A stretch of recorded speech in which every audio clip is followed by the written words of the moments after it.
अगर आप एक सच्चे देशभक्त हैं तो आपको ये वीडियो ज़रूर समझ में आएगा।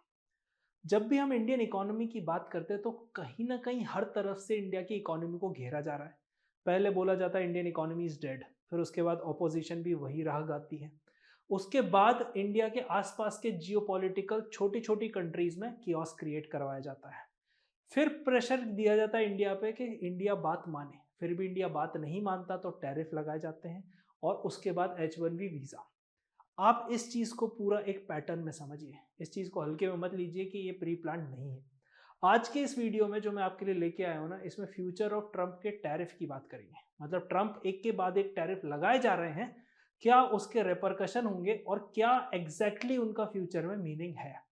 क्योंकि जनवरी 20 को अभी 2026 में ट्रंप के 1 साल कंप्लीट हो जाएगा और पूरी दुनिया इस चीज़ का इंतज़ार कर रही है कि कैसे तैसे बाकी 3 साल भी निकल जाए। इस वीडियो में हम समझेंगे क्या उन टैरिफ का फ्यूचर है, क्या WTO की रेगुलेशन है, क्या यूएस का अदर फैक्शन जो कि ट्रंप का वोट बैंक तो है ही जो है, पर उसके बाद जो ऑपोजिशन है ट्रंप का, जो यूएस के बिजनेसेस हैं, क्या उनको टैरिफ से कितना इम्पैक्ट हो रहा है, और उसके बाद इंडिया कैसे अपने डिसीजन पे फर्म है और इंटैक्ट है। आइए शुरू करते हैं। ठीक है, तो future of Trump tariff, what it means for India, global trade and economics sovereignty. सबसे पहले समझते हैं ट्रंप की टैरिफ वॉर क्या है। ये न्यू ग्लोबल ट्रेड रियलिटी है। जैसे ही प्रेसिडेंट ट्रंप सेकेंड टर्म के लिए आए, उन्होंने अग्रेसिव टैरिफ वॉर स्टार्ट कर दी। 2016 की अगर आपको याद हो तो पहले उनका मेन अटैक चाइना पे ही था, पर इस बार उन्होंने किसी कंट्री को नहीं छोड़ा, चाहे वो दोस्त हो, दुश्मन हो, कॉम्पिटिटर हो, कोई भी हो। सारे ट्रेडिंग पार्टनर जो भी थे उन पे एक के बाद एक अग्रेसिव टैरिफ लगाना शुरू कर दिए। उन्होंने ये सारे टैरिफ यूनिलैटरली लगाए, मतलब एक तरफा लगाए, ठीक है। और उन्होंने डिमांड किया कि जो अदर कंट्रीज हैं वो यूएस इंपोर्ट्स पे टैरिफ को कट करें। मतलब सिंपल सा है, अगर आप एक यूएस सिटीजन हो तो उनके नजरिए से सोचो कि जहां जहां जिस जिस कंट्री ने मेरे पे टैरिफ लगाया मैं उस पर भी लगाऊंगा, या तो तुम मेरे टैरिफ कम करो या तो बराबरी से काम करते हैं। जो कि एक यूएस पर्सपेक्टिव से बात गलत नहीं है, पर तरीका जो अपनाया गया है वो थोड़ा अलग है, अग्रेसिव है और वर्ल्ड इकोनॉमी को डिस्टेबलाइज करता है। अब इसका गोल क्या था कि जो भी ग्लोबल ट्रेड के रूल्स है ना उनको रीसेट कर दिया जाए। मतलब जो अभी तक चला आ रहा था वैसे नहीं, रीसेट कर दिया जाए। जैसे कि मैं हमेशा बोलता हूँ कि ब्रिटिश एम्पायर था, ब्रिटिश एम्पायर के बाद अमेरिकन एम्पायर आया, ब्रिटिश एम्पायर के पहले रोमन एम्पायर था, आज अमेरिकन एम्पायर है। मतलब दुनिया का जो राजा है वो अमेरिकन प्रेसिडेंट है।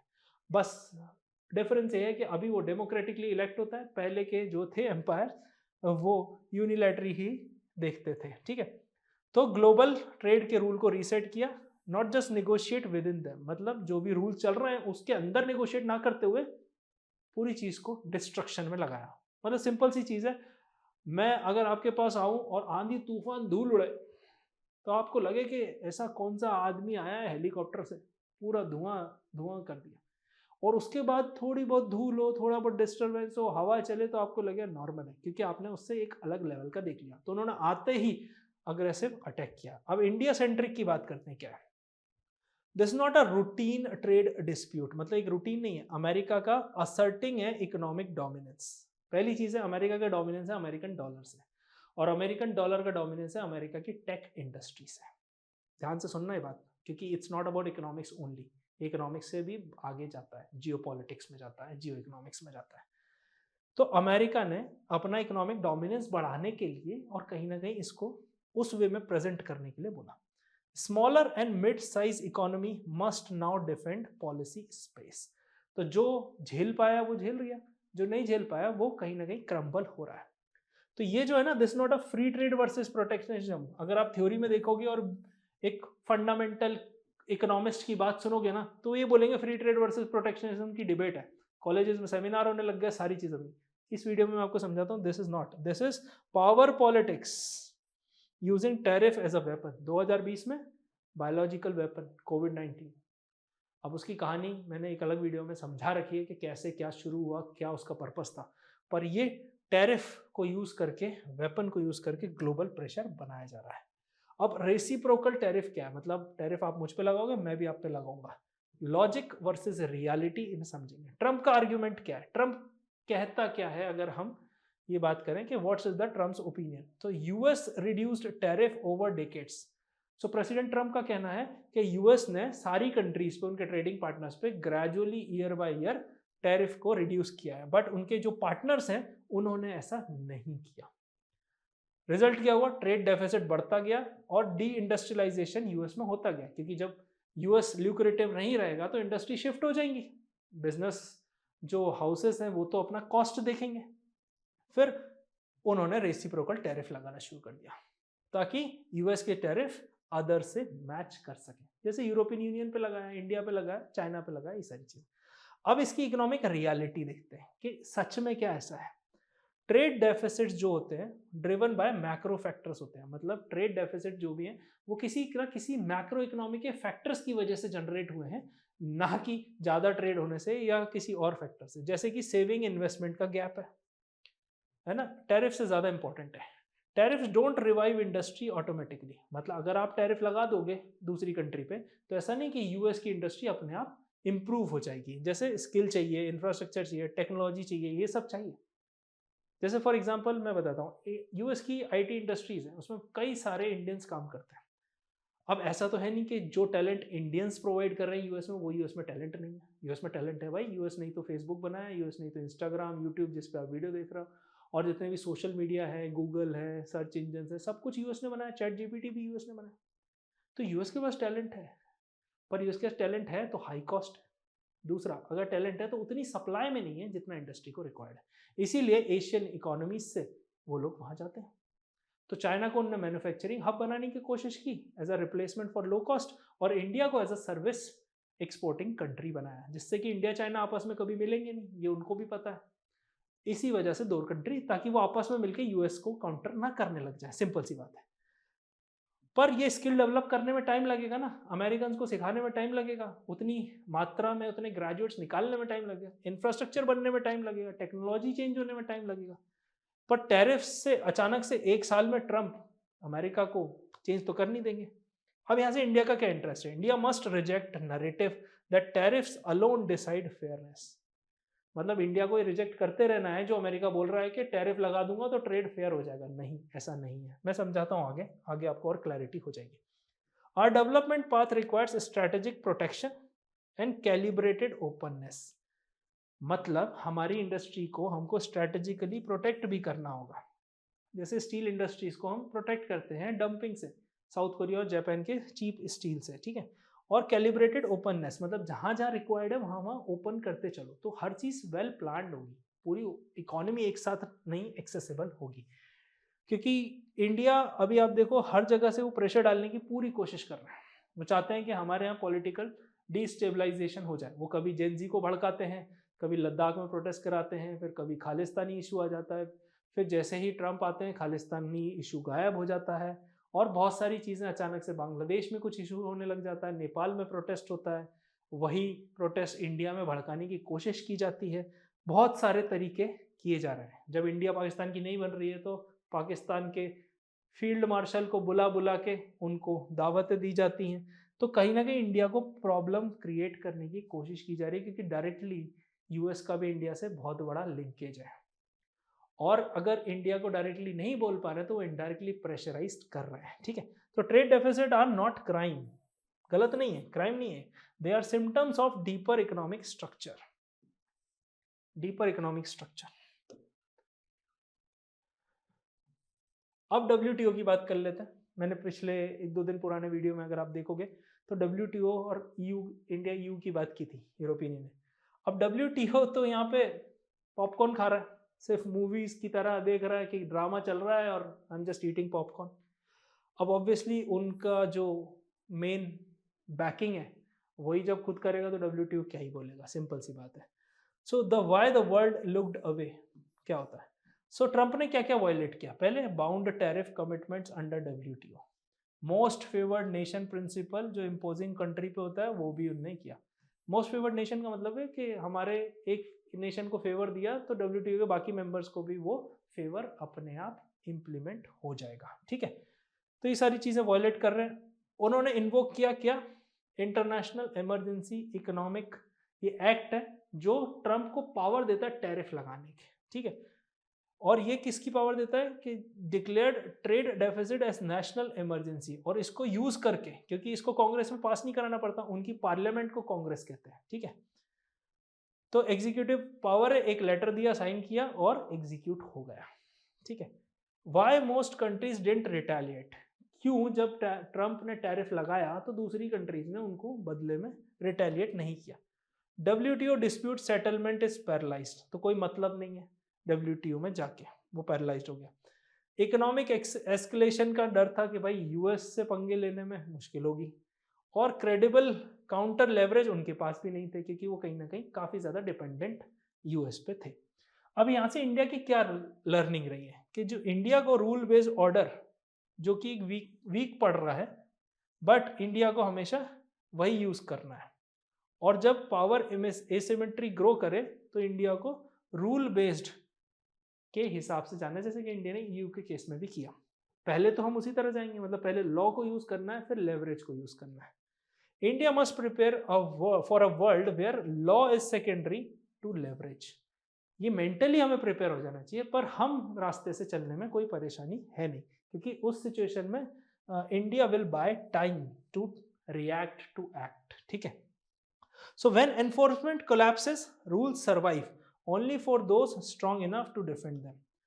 क्या मतलब, बहुत शानदार सी लाइन है। मतलब जब एनफोर्समेंट किसी भी ऑर्गेनाइजेशन या कानून का कोलैप्स कर जाता है, तो जो रूल होता है ना, rule survive only for those strong enough to defend them. तो India is one of them, ठीक है। अब यहां बात करते हैं who resisted, who surrendered and why, इसको समझते हैं। बहुत इंपॉर्टेंट स्लाइड है ये, ठीक है। यूरोपियन यूनियन एंड उसके अलाई की बात करते हैं। यूरोपियन यूनियन ने एक्सेप्ट कर लिया 15% टैरिफ और एलिमिनेट कर दिए खुद के इंडस्ट्रियल टैरिफ, जैसा कि प्रॉमिस किया गया था। तो एनर्जी परचेज बढ़ा दिया यूएस से, है ना, उन्होंने कहा एनर्जी हमसे ले लो, क्यों, क्योंकि उसकी यूक्रेन और रशिया की वॉर चल रही है। फिर लार्ज यूएस इन्वेस्टमेंट को भी उन्होंने इनवाइट किया, तो यूएस को अगेन अर्निंग मिली। जापान एंड कोरिया ने भी सेम फॉलो किया, क्योंकि आपको पता है ये दोनों काफ़ी गहरे एलाय हैं। साउथ कोरिया है यहाँ मैं बात कर रहा हूँ, और जापान, दोनों यूएस के बहुत खास एलाय हैं। फिर वाई ईयू कैपिटुलेटेड, कैपिटुलेटेड मतलब है सरेंडर कर देना, मान जाना जो वो कह रहा है, ठीक है। So dependence on the US security umbrella, NATO जो है उसमें काफ़ी सारी यूरोपियन कंट्रीज हैं, तो वो उसके अंडर आता है, उसको हेड करता है यूएस, मतलब हेड करे नहीं करे इनफॉर्मली, तो यूएस के इशारों पे ही होता है। फिर रशिया यूक्रेन कॉन्फ्लिक्ट से यूरोप की वल्नरेबिलिटी भी बढ़ गई है, जैसे कि पहली बार जब वॉर हुई थी तो रशियन गैस ना आने से यूरोप में बहुत भयंकर ठंडी पड़ी थी, पेरिस में लाइट चली जाती थी इतने इतने घंटे। ये मैं अपना पर्सनल एक्सपीरियंस से बता रहा हूँ, जो मेरे फ्रेंड से मैंने सुना है। तो ये भी एक प्रॉब्लम थी, तो उनको डिपेंडेंसी भी है। फिर सारी चीज़ें तो ईयू वही करेगा जो अमेरिका बोलेगा, सिंपल। अब चाइना को देखते हैं, चाइना ने क्या किया, रिटेलिएट किया, तुमने टैरिफ लगाया हम भी लगाएंगे, क्योंकि चाइना इकोनॉमिकली अभी पावरफुल है, उसके पास वो लेवरेज है। फिर उसने रेयर अर्थ की जो एक्सपोर्ट है उस पर रिस्ट्रिक्शन लगा दी। तो जो रेयर अर्थ होते हैं 17 मेटल, वो रेयर अर्थ चाइना एक्सट्रैक्ट करता है और यूएस को देता है, वो यूएस आईटी इंडस्ट्री में यूज करता है, और उसी आईटी इंडस्ट्री के दम पे डॉलर की हेजेमनी होती है, मतलब डॉलर का डोमिनेंस होता है वर्ल्ड मार्केट में, और उस डॉलर के डोमिनेंस से अमेरिका का डोमिनेंस होता है। तो आप समझ रहे हैं ना कहीं कहानी रेयर अर्थ से। तो उनका एक्सपोर्ट रिस्ट्रिक्शन किया। आपने मेरे पिछले महीने की वीडियो में देखा होगा, जब ट्रंप साउथ कोरिया में मिले थे शी जिनपिंग से, तो वहां पे उन्होंने 1 साल के लिए इसको ट्रूस कर लिया था, पॉज कर दिया था, ठीक है। तो रियल लेवरेज यूज किया उसने, चाइना ने, और China forced the US into tariff roll back plus truce. तो अभी अभी थोड़ा थोड़ा दोनों ने कम किया टैरिफ, है ना। तो चाइना ने तो यहाँ से अच्छा एक्शन ले लिया। फिर इंडियाज पोजीशन, नेशनल प्राइड देखते हैं। Refused US demands on dairy and agriculture, तो ये भी हमने रिफ्यूज कर दिया। पॉलिटिकली और इकोनॉमिकली दोनों सेंसिटिव है, इसलिए इंडिया ने नेशनल प्राइड करके इसको मना कर दिया। निगोशिएटिंग फर्मली नॉट सरेंडरिंग, मतलब हम सरेंडर नहीं कर रहे हैं यूरोपियन यूनियन की तरह, क्योंकि हमारी डिपेंडेंसी है यूएस पे, पर यूएस की भी इक्वली डिपेंडेंसी है हम पे। मतलब यूएस अगर प्रोवाइडर है तो हमारे पास मार्केट एक्सेस है, और इस मार्केट एक्सेस से हम कहीं ना कहीं यूएस की भी स्टीयरिंग मोड़ सकते हैं। अब यहाँ पे सिंपल सी चीज़ पता है क्या है, सरकार कोई सी भी हो, but I love this stand. मुझे याद है इससे पहले यूपीए की सरकार थी, वहाँ भी जब WTO के प्लेटफॉर्म पे फार्मर्स को प्रोटेक्ट करने की बात आई थी तो इंडिया वहाँ फॉर्मली स्टैंड कर रहा था। फिर उसके बाद सरकार बदली, RCEP की बात आई, रीजनल कॉम्प्रिहेंसिव इकोनॉमिक पार्टनरशिप, वहाँ भी इंडिया ने अपने इंटरेस्ट को प्रोटेक्ट किया। और यहाँ आज भी हम हमारे देश के एग्रीकल्चर और डेयरी इनके लिए खड़े हुए हैं, ठीक है। So sovereignty in trade comes from leverage not lectures, ठीक है। तो बोलने और चीज़ों को रिएक्ट करने से नहीं होता। प्रोवोक किया जाता है हमारे प्राइम मिनिस्टर को कि वो यहाँ जाके बोले, वहाँ जाके बोले, वो जानबूझ के बोला जाता है क्योंकि उससे वो नैरेटिव क्रिएट करे। मेरा सिंपल सा कहना है इंडिया के लिए, इंडिया भी इतनी तेजी से ग्रो कर रहा है और तेजी से ग्रो कर सकता है, बस हमको काम करते चलना है, हमको बातों की डिबेट में नहीं पड़ना है, ठीक है। फिर बात करते हैं इंडिया स्ट्रेटेजिक इंटरेस्ट क्या है यहाँ पे, है ना। तो इंडिया के स्ट्रेटेजिक इंटरेस्ट फर्म है, बट हम फ्लेक्सिबल भी हैं, चीज़ें अगर मूव होती हुई दिखेंगी तो हम उसको फ्लेक्सिबिलिटी में भी देखेंगे, ठीक है। अब इंडिया की अप्रोच क्या है, इंडिया को प्रोटेक्ट करना है फार्मर को, डेयरी कोऑपरेटिव्स को, फूड सिक्योरिटी को, क्योंकि हम करीबन 66% ऑफ पॉपुलेशन को हम फूड सिक्योरिटी देते हैं, हमारे लिए बहुत इंपॉर्टेंट है।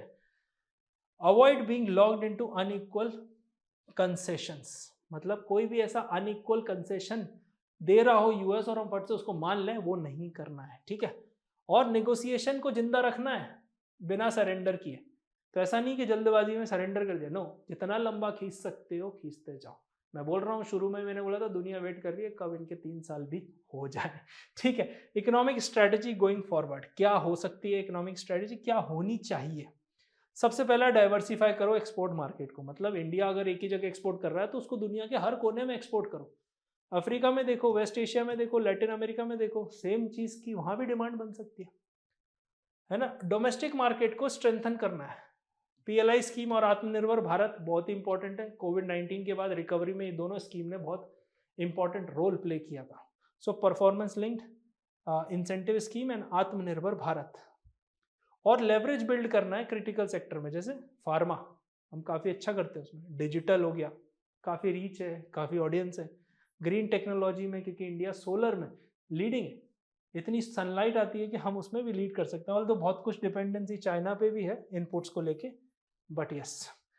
सो India should negotiate as a rising power, not a rule taker. मतलब हमको एक्सेप्ट नहीं कर लेना है कि भाई हाँ तू राजा है मैं मान जाऊंगा तेरी बात, नहीं। एक उभरती हुई पावर की तरह निगोशिएट करना। आई एम नॉट सेइंग कि क्लियरली डिनाई करो, बट यस अपने इंटरेस्ट को प्रोटेक्ट करते चलो। So India doesn't need trade deals at any cost, India needs right deals. तो जब तक सही समय सही हमारे लिए, हमारे लोगों के लिए ना हो, तब तक एक्सेप्ट ना किया जाए। अब फ्यूचर ऑफ ट्रम्प टैरिफ, जो कि मेन मुद्दा था इस वीडियो का, अनसर्टेनिटी एंड अपॉर्चुनिटी। अब जैसे जैसे टैरिफ लगाते गए वैसे वैसे अनसर्टेनिटी बढ़ती गई। क्या करते हैं, शॉर्ट टर्म आउटलुक क्या है, tariff cost only 0.7% retail price rise in the US, तो ये पॉलिटिकली मैनेजेबल है। दूसरा, इंडिया भी रुपी को डेप्रिसिएशन को रोक नहीं रहा है, तो कहीं ना कहीं जो टैरिफ वहां लग रहे हैं वो रुपी डेप्रिसिएशन में हमारे एक्सपोर्टर्स की अर्निंग को सेट ऑफ कर देंगे, तो इतना नुकसान होगा ही नहीं। और जो 0.7% है वो ऑब्वियसली यूएस के लिए is not a big deal. Short term में ट्रंप ने क्वेश्चन किया अपने वोटर्स को, कैसे, फूड आइटम्स पे टैरिफ कट कर दिए। अब बहुत सारे इंडियंस वहां रहते हैं, इंडिया से फूड ग्रेन जाते हैं, चीजें जाती हैं। अब वहां पर जब हम खरीदते हैं, जब खरीदते हैं चीजें तो महंगी होंगी टैरिफ की वजह से, तो ट्रंप ने फूड आइटम्स पे कट कर दिया क्योंकि वहां वो जरूरत है, नहीं तो जनता सड़कों पे आएगी, फिर आपके साथ प्रोटेस्ट होगा, जो आप दूसरी जगह कर रहे हो वो आपके साथ हो जाएगा। Big uncertainty, US courts have ruled Trump exceeded IEEPA authority. ये एक्ट है 1977 का, जो बिना कांग्रेस से पास किए प्रेसिडेंशियल ऑर्डर निकालने के, एग्जीक्यूटिव ऑर्डर निकालने की ताकत देता है। तो यूएस कोर्ट्स ने कहा कि भाई ये तुम अथॉरिटी को आगे बढ़ गए और टैरिफ लगाते लगाते। यूएस के सुप्रीम कोर्ट का वर्डिक्ट भी पेंडिंग है, बट टैरिफ उससे या तो डाउन किए जा सकते हैं या फिर कम किए जा सकते हैं, ठीक है। ग्लोबल रिस्पॉन्स क्या है, दुनिया क्या कहती है, ठीक है। Talk of a new multilateral trade group without the US, ठीक है। तो यूएस को हटा के ही बात चल रही है, तो कहीं ना कहीं जो डॉलर का इम्पैक्ट कम हो रहा था उसको ये सब हाईलाइट करने के लिए हो सकता है ये चाल उल्टी पड़ जाए। यूरोपियन यूनियन और ट्रांस पैसिफिक के जो कॉम्प्रिहेंसिव पार्टनरशिप है उसको रीअफर्म किया है, commitment to WTO centric and rule based trade की बात की गई है। तो ये भी एक इम्पॉर्टेंट है जहाँ पे ट्रांस पैसिफिक, एशिया पैसिफिक की जो कंट्रीज हैं वो ये कह रही है कि भाई हम भी अपने WTO सेंट्रिक रूल्स पे साथ चलें। इंडिया के पास क्या अपॉर्चुनिटी है? अगर वर्ल्ड रीअलाइन होता है तो India can emerge as a pillar of balanced multilateralism, क्योंकि इंडिया हमेशा से ही यही चाहता है कि किसी एक के पास डोमिनेंस ना हो, मल्टीलैटरलिज्म हो, है ना। और champion rule, fairness and development space, ये तीनों चीजें WTO को लेकर। तो इंडिया हमेशा ही कानून के साथ चलने वाली बातें कर रहा है ना। ट्रंप में win battle but the war over global trade rules is far from over, मतलब अभी खत्म नहीं हुई है। ट्रंप हो सकता है एक आध बैटल जीत जाए, पर जो जंग है ना वो अभी ओवर नहीं हुई है। और India must be ready to shape the next order. थोड़ी ऑप्टिमिस्टिक बात है, बट अगर हम सोचेंगे तभी तो हम अचीव कर पाएंगे। तो अगले में मैंने आपके लिए मैप रखा है, ये आप देख सकते हैं। ये अलग अलग हैं, यूरोपियन यूनियन को आप देख सकते हैं यहाँ पे, ठीक है।